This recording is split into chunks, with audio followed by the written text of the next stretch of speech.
આજે આપણે બનાવવાના છે એકદમ ટેસ્ટી અને ચટાકેદાર દરેક ગુજરાતીઓના ઘરમાં બનતો વઘારેલો રોટલો, જે કાઠિયાવાડી સ્ટાઇલથી બનાવવાના છે. આજે આપણે એકદમ સરસ ટેસ્ટમાં લાગે છે. ચોમાસાની ઋતુ હોય કે શિયાળાની ઠંડક હોય, આ ગરમા ગરમ મળી જાય તો મજા જ પડી જાય. તો ચાલો જોઈએ આપણે તેની રેસીપી. અહીંયા વધેલો રોટલો જે છે 1.5 જેટલો લઈ લીધો છે. ત્યારબાદ ડુંગળી, ટમેટાં અને આદુ મરચાં લીધા છે અને લસણની ચટણી હું યુઝ કરવાની છું. તમે લસણની ચટણી ના હોય તમારી પાસે તો લસણ લઈ લેવું. અને છાશ છે આપણે 1 ગ્લાસ છે મેં અહીંયા એ લીધી છે. સૌથી પહેલાં આપણે રોટલાને એકદમ કટકા કરી લેવાના છે. આપણે એકદમ બારીક ભૂકો નથી કરવાનો, થોડા મોટા એવા કટકા રહે ને એવી રીતે રાખવાનું છે. એકદમ સરસ લાગે જ્યારે ખાઈએ ને ત્યારે મોઢામાં એકદમ બાઈટ આવે ને. તો તમે જોઈ શકો છો વિડીયોમાં એવી રીતે રફલી કટ કરી લીધા છે. અહીંયા થોડી છાશ છે મેં જાડી લીધી છે, તો 1 ગ્લાસ છાશ છે અને અડધો ગ્લાસ ઉપરથી હું પાણી પણ એડ કરીશ, જેથી કરીને ઉકળે પછી એકદમ જાડું ન થઈ જાય. તેના માટે કન્સિસ્ટન્સી આપણે બરાબર રાખવા માટે પાણી એડ કર્યું છે. હવે એને ઢાંકી એને સાઈડમાં રાખી દઈશું. ત્યાર પછી આપણે અહીંયા ડુંગળી ટમેટાને છે તે સરસ કટ કરી લેવાના છે. હું અહીંયા ડુંગળીને ચપ્પુ વડે જ કટ કરવાની છું. તમે ચાહો તો એને ચોપરમાં પણ કટ કરી શકો છો. જો તમે પણ ફ્રેન્ડ્સ આવો વઘારેલો રોટલો આ રીતેથી ટ્રાય કરશો ને તો એકદમ સરસ બનશે અને ખાવાની પણ મજા પડી જશે. અત્યારે ચોમાસાની ઋતુ છે તો થોડું ગરમા ગરમ આપણે કંઈ પણ ખાવાનું મન થતું હોય છે, એકદમ ટેસ્ટી અને ચટાકેદાર એવું.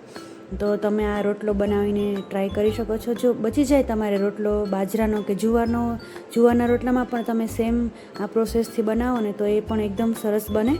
તો તમારે બચેલા રોટલાને આવી રીતે યુઝ કરીને પણ સરસ બનાવી શકો છો વાનગી એમાંથી. આપણે હવે અહીંયા ડુંગળી એકદમ સરસ આપણે બારીક એવી ચોપ કરી લેવાની છે. તો તમે જોઈ શકો છો અહીંયા આપણે ડુંગળી અને ટમેટાં બી મેં એકદમ બારીક ચોપ કરી લીધા છે. અને ત્યારબાદ હવે આદુ અને મરચાંનો આપણે પેસ્ટ બનાવી લેવાની છે. જેમ મેં કીધું અહીંયા હું લસણની ચટણી યુઝ કરવાની છું. તો તમે લસણની ચટણીના યુઝ કરવાનો હોય તો સાથે લસણ પણ આમાં એકદમ વાટી લેવાનું છે. અને એકદમ ફ્રેશ કરી પત્તાનો છે એ કળી મેં લઈ લીધી છે, એટલે કે મીઠો લીમડો આપણે ખાવાનો. હવે એક કડાઈમાં 2 મોટા ચમચા તેલ લઈ ત્યારબાદ એમાં રાઈ, જીરું અને આપણે મીઠો લીમડો એડ કરી અને હિંગ એડ કરી દઈશું. ત્યારબાદ આપણે એમાં આદુ મરચાંની પેસ્ટ એડ કરીને એક વખત ચલાવી લઈશું, જેથી કરીને આપણો મસાલો છે તે બળી ન જાય. તેમાં આપણે હવે ડુંગળી એડ કરવાની છે, જે બારીક આપણે ચોપ કરેલી હતી એ. ડુંગળીથી એકદમ એનો ટેસ્ટ સરસ લાગે છે. તમે ના ખાતા હો તો સ્કીપ પણ કરી શકો છો. ત્યારબાદ હવે સ્વાદ અનુસાર નમક એડ કરી દઈશું, હળદર પાવડર, ધાણા જીરું પાવડર અને અહીંયા લસણની ચટણી હું 2 ચમચી જેટલી લઈ રહી છું એ પણ આપણે એડ કરી દેવાની છે એમાં. અને એકદમ 1/4 ટીસ્પૂન જેટલો ગરમ મસાલો છે તે પણ એડ કરી દઈશું. તો એકદમ સરસ એનો ટેસ્ટ આવે છે આમાં વઘારેલા રોટલામાં.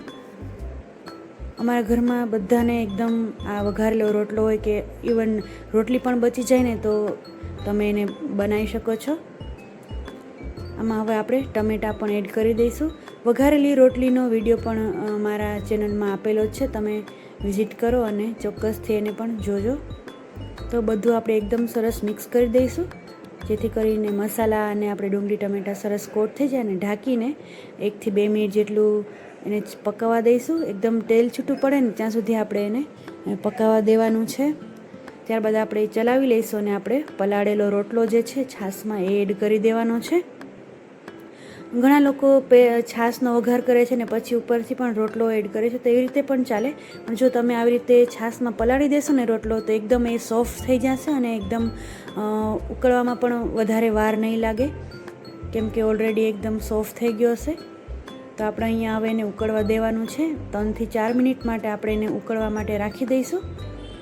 જ્યાં સુધી આપણે જે કન્સિસ્ટન્સીમાં જોઈતો હોય ને ત્યાં સુધી આપણે એને ઉકળવાનું છે.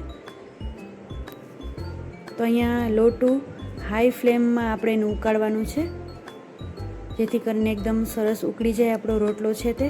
તમે જોઈ શકો છો આ ઉકળે છે. વચ્ચે વચ્ચે આપણે આવી રીતે ચમચાથી ચલાવતા બી જઈશું, જેથી કરીને નીચે તળિયામાં બેસી ન જાય.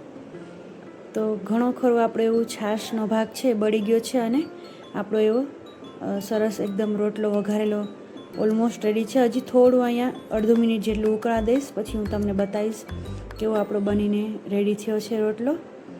તમે જોઈ શકો છો એકદમ સરસ એવો રોટલો સરસ તૈયાર થઈ ગયો છે. આટલું હું રવા દઈશ. એકદમ હું એને ડ્રાય નથી કરવાની. આવું રાખો ને તમે એકદમ થોડો રસાવાળું, તો સરસ લાગે છે એકદમ ટેસ્ટમાં. હવે આપણે ઉપરથી ગાર્નિશિંગ માટે ધાણા એડ કરી દઈશું. લીલા ધાણા એડ કરવા જરૂરી છે, એનાથી પણ દેખાવ અને ટેસ્ટ બંને સરસ લાગે છે. તો રેડી છે સર્વ કરવા માટે આપણો ગરમા ગરમ કાઠિયાવાડી સ્ટાઇલ વઘારેલો રોટલો. તો તમે હજી સુધી ટ્રાય ન કર્યો હોય તો ચોક્કસથી ટ્રાય કરજો. ઇવન હું કહું સ્પેશિયલ રોટલો બનાવીને અને આવો વઘારેલો રોટલો બનાવવા માટે સ્પેશિયલ બનાવજો અને ટ્રાય કરજો. તો આપણે અહીંયા સર્વ કરી લીધું છે પ્લેટમાં. ઉપરથી થોડા ધાણા ગાર્નિશ કરી લઈશું ફરીથી. તમને મારો વિડીયો પસંદ આવે તો તેને લાઇક અને શેર કરજો, અને મારી ચેનલમાં નવા હોય તો સબસ્ક્રાઈબ કરવાનું નહીં ભૂલતા. એક બાઇટ લઈને તમને બતાવું, એકદમ જોઈને જ ખાવાનું મન થઈ જાય ને એવો કાઠિયાવાડી સ્ટાઇલ રોટલો બનીને રેડી છે. અને આપણે એને છાશ સાથે એમાં સર્વ કરીશું. Thanks for watching.